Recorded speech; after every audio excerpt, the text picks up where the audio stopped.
for 13 years. But my famous joke is they don't give you a whip when you teach middle school. So anyways, this was going to be a summer job about 4 years ago. I liked it too much I couldn't stop. Love horses, love history. It's a good combination. To be a tour guide here, though, you do have to have a license. You have to pass a test. It's a 200-question exam that's based on 500 pages of Charleston history. So I will be talking your heads off for an hour. Any questions you have, just shout them out. Don't worry about interrupting my train of thought. I don't really have any favorites, so we lucked out today. So is this time of year slow? We have an off-season. We have an off-season in January and February, and that's basically it. About 8 weeks. But even slow for us, we did 700 people last Saturday. Wow. So in the summertime, we keep 1,200 to 1,500 people a day. So even our slow season is slow enough that you can do this for a living, to be your full-time job. Tourism is our #1 industry here in Charleston. So guys, we'll get started with some history. And in order to do that, we've got to go back to England, and that is where everything started. So the year is 1670, and the King of England at the time, his name was Charles II. We're going to be talking about him a lot on this tour. He had a big influence on the city, even though he never came here. But he was quite an interesting guy. First of all, Charles II sends these English settlers over, and he wants them to name the colony Charlestown. And he wants them to name all the land surrounding it Carolina. And Carolina is also significant because the word Carolus is Latin for Charles. So Carolina, Charlestown, he never came here, but he was a bit egocentric, if you can figure that out. So they landed. They landed in 1670. It took them 8 months to cross the ocean. 2 of the ships wrecked, so only 1 made it here. And then they fled, and that's when they started the Church of England. So that beautiful bells you just heard ringing, that church you just saw, St. Philip.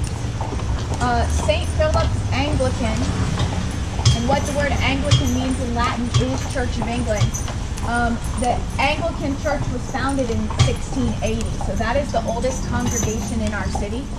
Now the church you just saw was not the original building. The original building was made out of wood, and it burned. They built the second one over there. That one also burned, so the one you looked at is actually the third St. Philip's. That one was finished in 1850. But it is the same continuous congregation. So 1680, they start the Church of England, and by 1704, there's a wall around the city. And right now, we have just entered the confines of where the walled city used to be.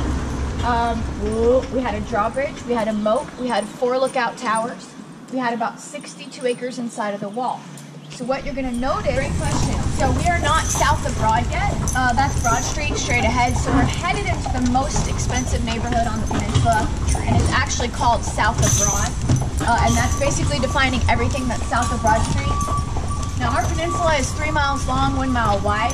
Your average home price on the entire peninsula is going to be about $750,000.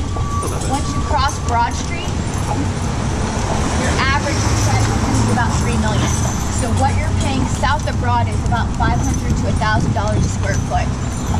You're not going to find anything south of Broad for less than $1 million. You're just not. On top of that, your property tax, if you live south of Broad, is 4% annually based on the appraised value of that home. If you're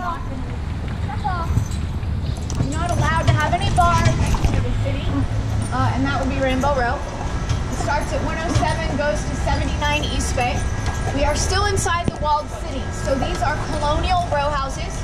And what I want you to imagine is back in the 1700s, the wall is going to be directly to your left. All of these row houses are going to be light gray. They were not pastel back then. And they were built by merchants, because the merchants are selling their goods from the bottom floors. They're selling whatever these sailors and pirates need before they go back out to sea. So they're going to sell their goods out of these bottom floors. They're going to live up in the top 2 or 3. If you see the rope around the door here, that could signify that they sold rope in this establishment back in the 1700s. If you fast forward to the Civil War, these row houses become very run down. We are bombarded by cannonballs for 587 days. There's also a fire that spread through the city in 1861. St. Philip is the Anglican church I was talking about from the beginning. To your right is their graveyard. To the left is their cemetery. A graveyard is a burial plot that touches a church building. You only ever call it a graveyard when it touches a church. Cemetery is a burial plot that is disconnected. Hey, how are you?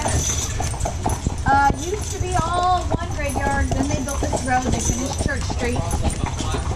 When they built the road, they gave the loved ones some options. They said, we can rebury your loved ones, or you can let them rest in peace, but we are gonna build this road either way. Some chose to rebury, some chose rest in peace. So if you're not catching my drift, we are going over dead bodies right now. And then you have a graveyard versus a cemetery. So graveyard touches, cemetery doesn't. That's a random creepy trivia for today. And they have a swing set in there. Yeah, that's